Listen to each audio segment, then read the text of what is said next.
It was morning, and a simple-looking woman in a pale yellow sari walked slowly toward the market, blending effortlessly into the crowd of vegetable sellers, milkmen, and rickshaw pullers. No one could have guessed that she was the District Superintendent of Police, SP Anjali Kumar. Anjali had chosen this simple disguise so that no one would recognize her. Lost in old memories, she thought to herself, why not have momos from a street vendor today, just like the old days? Ahead, there was a modest handcart where a thin, elderly man, about 55 years old, sun-browned and soft-spoken, was steaming neat rows of momos. His name, as people said, was Uncle Mahesh. Anjali approached and smiled warmly. "Uncle, could I please have a plate of momos?" Uncle Mahesh's face brightened. He ladled hot momos, placed them onto a steel plate, and passed them across with a dab of chutney. As Anjali began to eat, a faint happiness shone on her face. She had loved momos since childhood, but her demanding duties rarely allowed her the time for such small joys. She was savoring the first bite when a police jeep screeched by and stopped crookedly near the cart. An inspector jumped down with a few constables. He was broad-shouldered, with a tight jaw and eyes that were used to getting their way. It was Inspector Rajesh Thakur.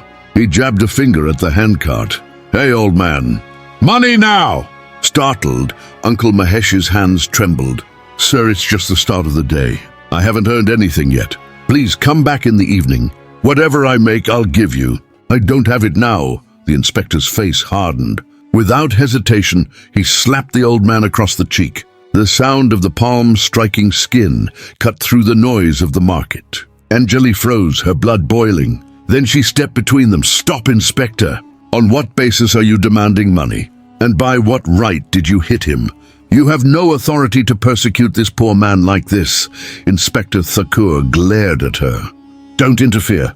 Do you even know what the matter is? Talk too much and I'll arrest you. Stand straight." Anjali's voice was low but steady. "What you're doing is wrong. The law does not authorize extortion. This is cruelty, and you will answer for it." Fury flashed in his eyes. He stepped forward and slapped Anjali hard. The blow rocked her. She staggered but straightened herself. "You struck me," she said, breathing evenly. "I will file an FIR against you." An ugly laugh escaped his mouth. "And fire. You don't understand where you are. Keep talking and you won't make it home. Get out before I throw you out." He grabbed the momo vendor's collar. "Oh man, try any funny business and it won't end well for you.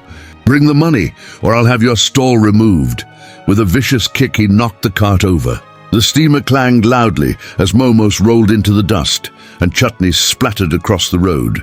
Uncle Mahesh fell to his knees, scrambling to gather the ruined food with shaking fingers. The inspector raised his baton and struck the old man's back.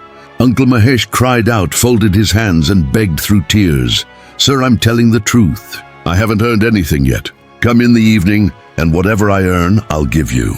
Please don't beat me." Anjali could not bear to watch this. She stepped forward. "Uncle, don't beg. They are the ones in the wrong. They should be ashamed, not you. You work all day to feed your family, and they try to steal the little you have." She turned to the inspector. "Inspector, now you will learn your place," he sneered. "Your place is nowhere near mine. Go do your chores." One of his constables snickered. As they turned to leave, he cast a final threat over his shoulder. "I'll be back this evening. If I don't get the money, neither you nor your cart will be left. Understand?" With a spray of dust, they left. Anjali knelt beside the old man. "Uncle, are you hurt?" "Please don't worry. Go home for now. I'll make sure these policemen answer for this." Through trembling lips, Uncle Mahesh said, "Child, why did you do so much for me? You got hit because of me. They are policemen. They've tormented us for years. We do nothing. You too can do nothing. Leave it." Anjali drew a steady breath. "No, Uncle. This has gone too far. You don't know what I can do. I will see that they are punished. Don't worry." Back home, the scene replayed in Anjali's mind. The slap like a brand, the toppled cart like a desecration. She resolved she would not spare the oppressors. The first step, file a report against Inspector Thakur and get him suspended. She changed into a plain white sari, no insignia, no ornaments, and walked to the station. Inside, the ceiling fans chopped at the warm air, heavy with the smell of paper, sweat, and tea. Behind a counter sat the station house officer, a square-jawed man with a clipped mustache. Sho Raji Na, a constable, recognized Anjali from the market. Not knowing who she truly was, he frowned with faint unease. In a firm, courteous voice, Anjali said, "Sir, I want to file a written complaint against Inspector Rajesh Thakur. He slapped an elderly momo vendor on the street, overturned his cart, and scattered his goods. When I tried to stop him, he assaulted me as well. Please register the FIR immediately." The Sho's brows lifted. "Do you know who you're speaking against? He's the inspector here. We can't file a report against him." He dismissed the matter with a lazy flick of the hand. "And anyway, what if he slapped someone? Let it go. What can poor people do? Don't worry yourself. Go home." Anjali's jaw set. "Don't lecture me on the law. Every citizen is equal, whether poor or rich. If someone commits a crime, action must be taken. Everyone has a right to justice. If you refuse to register the report, I can take action against you as well. Understood?" The Sho's voice rose with heat. "Do you have the authority to file a report against us? I can have you put inside right now. Don't mouth off. Leave quietly. You don't know how much power we have." Anjali replied evenly. "It seems you and your inspector both need to be reminded of your place." She turned and walked out. The murmur of constables followed her into the noon glare.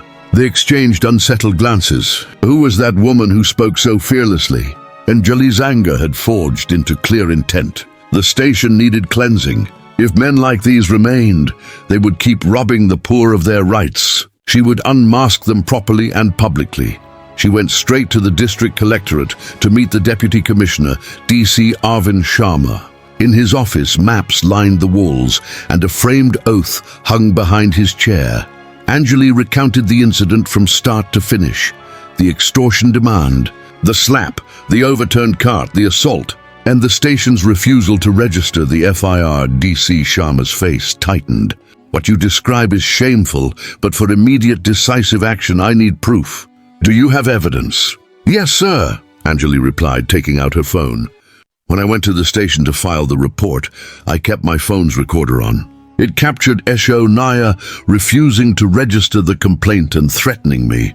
And here," she tapped and slid a file, "is the video of Inspector Thakur slapping the elderly vendor and kicking over his cart. I obtained the footage from the roadside CCTV. The DC watched the clip in stony silence. The sound of the slap landed like a gavel in the room. He listened to the audio from the station, the refusal, the intimidation, the contempt. A muscle twitched in his cheek. "This cannot stand," he said at last. "If officers like these remain in uniform, people will live in fear and justice will rot. Enough. Tomorrow morning I will call a press conference with senior officials, public representatives and the media. We will put this before everyone and take action." "Madame, be present," Anjali nodded. "I will be there." That evening, the market's clatter faded into the long, humid dusk. Anjali stood by her window, the city lights glimmering at the horizon, thinking of Uncle Mahesh. He would be nursing a bruised back, counting coins that would not cover the loss of a day's sales. Somewhere Inspector Thakur would be boasting in a tea stall, and Esho Naya would flip a register closed like a verdict. "Tomorrow," Anjali promised herself, "the balance will shift. Let them see what the law looks like when it does not bend." Morning brought a buzzing energy to the district headquarters. Word had spread. An urgent press conference had been called by the DC himself regarding police misconduct. By 10 a.m., the largest conference hall was packed. Reporters tested microphones. Camera tripods sprouted like a steel forest. Senior politicians entered the room, talking in low, sharp tones. Across the front row, senior officers from various stations sat with stiff backs, their eyes fixed ahead. Anjali Kumar arrived quietly and took her seat near the stage. She wore a crisp, simple sari. Her hair was pinned back and her face remained calm. A few heads turned, but no one recognized her as the woman from the market. Not yet remembering the name SP Anjali Kumar. At the dais, DC Arvind Sharma shuffled papers, his expression serious. When the room settled, the DC stepped to the lectern. "Good morning. We are gathered here today regarding a serious matter. At one of our police stations, certain officers have committed acts that are a stain on the uniform. The uniform exists to protect the public, not to be used as a weapon to oppress." A rustle moved through the hall. The DC continued, his voice controlled but edged with resolve. "Yesterday, Inspector Rajesh Thakur was seen extorting a poor street vendor, slapping him and overturning his cart. Later, SHO Neeraj refused to register an FIR when a witness sought to complain and attempted to intimidate her into silence. A large screen flickered to life. The CCTV footage began playing, Thakur's hand arcing across the frame. The elderly vendor flinching, the cart toppling, momos scattering like pale coins across the dust. A low murmur spread through the room, first shock, then anger. The second clip played, and audio from the station filled the hall. A woman's steady voice insisting on her legal right. An officer's voice refusing, threatening, belittling the poor. Before the noise could build, the DC raised a hand and turned to Anjali. "The primary witness will address you." Anjali stood and approached the mic. She did not announce her rank. Her words were simple and direct. "The police are meant to serve the people. When they commit oppression, we must raise our voices. A few days ago, I witnessed Inspector Thakur and SHO Raj extorting, assaulting, and abusing the law. I recorded the station's refusal to file my complaint. The videos you saw were taken from the CCTV near the bazaar." She paused, scanning the room. Politicians leaned forward, reporters poised, senior officers tight-lipped. Every citizen, rich or poor, is equal before the law. If we allow a uniform to become a shield for cruelty, we betray the very oath stitched into our badges. A senior politician jumped up. "Such officers have no right to remain in service. Immediate action must follow." The hall erupted, clicking shutters, hot lights flashing, a crescendo of voices. Anjali didn't flinch. She took out her phone again and, at the DC's nod, played a short clip. The SHO's unmistakable words filled the room. "We won't register. Leave quietly. You don't know our power." The air sharpened. Anger solidified into purpose. You could feel the decision forming like a storm. DC Sharma returned to the microphone, his tone clipped, decisive. "From this moment, Inspector Rajesh Thakur and SHO Neeraj are suspended with immediate effect. Departmental proceedings will begin at once. No one is above the law, not even the police." Applause thundered through the hall. Some officers looked stricken, others relieved. A few nodded, as if a knot had loosened. Politicians lined up to support the decision on camera. Reporters thrust microphones forward. "Sir, will criminal charges follow?" "Madam, do you fear retaliation?" The stage lights burned like a second sun. Anjali lifted the mic one last time. "This fight was not only for one elderly vendor," she said, her voice steady, "but for every poor person who has swallowed injustice in silence. No one needs to be afraid. The law is equal for everyone." The applause rolled again, longer, louder, until it spilled into the corridors. Outside the hall, two escort teams moved with tense efficiency. Thakur and Raj had been ordered to surrender their service weapons and badges. The inspector emerged first, chest still puffed but eyes darting. The SHO followed, color drained from his face. Cameras caught every angle. The clipped exchange, the badges handed over, the slow walk down the corridor. Shame and anger fought for space on their features. Anjali stepped into the sunlight, and the media surged around her. "Madam, your name," someone shouted. She met the cameras head-on. "I am SP Anjali Kumar," she said. The revelation rippled outward, followed by a gasp, then a flood of questions. She raised her hand. "Today, a line has been drawn. From now on, if anyone wearing this uniform oppresses the people, this will be the outcome." For a few heartbeats, the bustle of the city seemed to pause. Across the district, clips began to play on phone screens and tea-shop televisions. In bazaars and lanes, people watched the slap, the overturned cart, the refusal, and then the suspension orders. The story spread from mouth to mouth, gathering both outrage and relief. Street vendors straightened a little. Shopkeepers found themselves speaking more boldly. At the momo stall site, neighbors helped Uncle Mahesh lift his cart, set the pot upright, and brush off the metal trays. A school teacher pressed a small note into his hand. A fruit seller brought a bucket of water. "Start again, Uncle," someone said gently. "Today, the city is with you." That evening, the station wore a new quiet, like a room after a storm. A senior officer arrived from District HQ to oversee registers and seal rooms. Orders went out for vigilance teams to visit markets unannounced. A notice went up near the duty desk. All complaints must be received and diarized. Refusal will invite action. The desk clerk read it twice, then a third time. Sitting a little straighter, in a low house off a narrow lane, Anjali loosened her hair and finally let the day's weight slide down her spine. She poured a glass of water and stood at the window. Somewhere far off, a whistle blew. Pressure released from a kettle or from the city. Her phone buzzed with messages from junior officers and citizens she didn't know. She didn't answer yet. She watched the street. A boy chasing a cycle tire, a woman bargaining for coriander, a passing milkman. The ordinary was always the prize. By morning, the district hummed with one message. SP Madame had delivered justice. In newspapers, the screenshots ran side by side. Thakker's raised hand. Raj's scowl behind a counter. The moment badges were surrendered. Anjali at the mic, chin lifted, words like a plumb line. At a small shrine near the crossroads, a cluster of drivers drank tea and argued about cricket until the conversation slid back to the story. "Will they face criminal charges?" one asked. "Departmental first," another replied, newly expert than the rest. Someone else said, "At least now they'll think twice before shaking down a cart."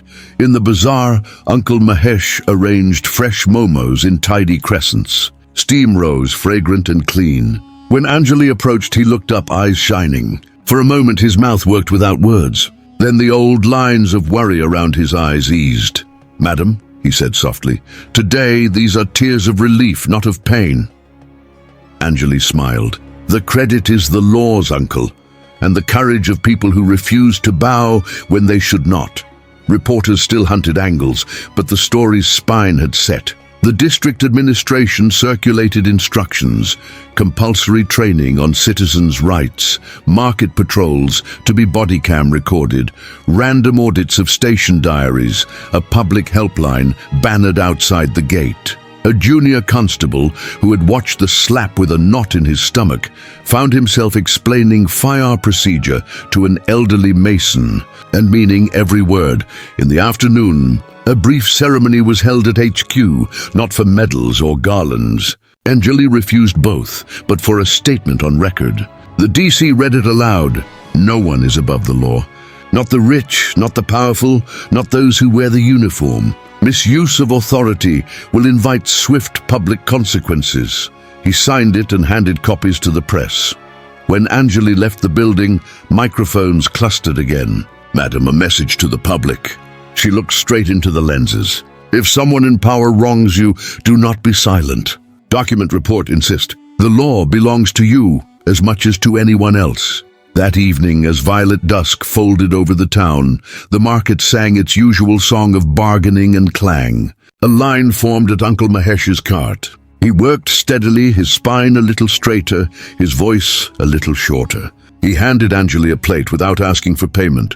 She placed the money in his palm anyway, closing his fingers gently around it. "Dignity," she said, "is part of justice." She ate standing up, savoring the taste that had pulled her here in the first place. Simple, hot, perfect. Around her, life stitched itself back together with the quiet strength of people who had learned again that they are not alone. Across the district, the lesson settled. A uniform is not a crown. A badge is not a license. The street, the stall, the home, the office, each is a place where the law must hold. If anyone tries to bend it, there are now eyes to see, voices to carry, and hands to set things right. And so, the message traveled farther than any press release could run, farther than any camera could pan. The law is equal for everyone. That evening, As violet dusk folded over the town, the market sang its usual song of bargaining and clang. A line formed at Uncle Mahesh's cart. He worked steadily, his spine a little straighter, his voice a little shorter. He handed Anjali a plate of fresh momos without asking for payment. But Anjali, with a gentle smile, placed the money in his palm anyway, closing his fingers gently around it. "Dignity," she said, "is part of justice." Anjali stood, savoring the taste of the momos that had drawn her here in the first place. Simple, hot, and perfect. It wasn't just the taste that satisfied her, but the quiet, triumphant feeling that arose from knowing justice had been served. Around her, life seemed to stitch itself back together, the ordinary things of the world slowly regaining their strength after the storm. People who had witnessed injustice felt empowered, knowing they were not alone, and that with courage and unity, change was possible. Across the district, the lessons began to settle in the hearts of the people. A uniform is not a crown. A badge is not a license to exploit. Every street, every stall, every home, and every office is a place where the law must hold. If anyone tries to bend the law for their own gain, there are now eyes to see, voices to carry the truth, and hands to set things right. The shift in power was palpable, and it was clear that things would never be the same again. As the night unfolded, the message spread beyond the walls of government buildings and television screens. It traveled far beyond the reach of any press release or camera. It reached every corner of the district, carried by the conversations of shopkeepers, vendors, and everyday citizens. It was a message of equality, justice, and the refusal to remain silent in the face of wrongdoing. The law is equal for everyone, rich or poor, powerful or humble. It is not a weapon to be wielded by those in power, but a shield to protect the people. And now, the people knew they had the power to hold those who wore the uniform accountable. As the day came to a close, Anjali stood quietly at her window, looking out at the world. Somewhere far off, a whistle blew, signaling the release of pressure from a kettle or from the city itself. Her phone buzzed with messages from junior officers, citizens, and supporters. She didn't answer immediately. Instead, she watched the street below, the boy chasing a cycle tire, the woman bargaining for coriander, the passing milkman, all the little, everyday moments that made life so precious. In the quiet of her home, Anjali allowed herself to relax, to let the weight of the day slide down her spine. Tomorrow would bring new challenges, but for now, she took solace in the thought that justice had been served and the people had spoken.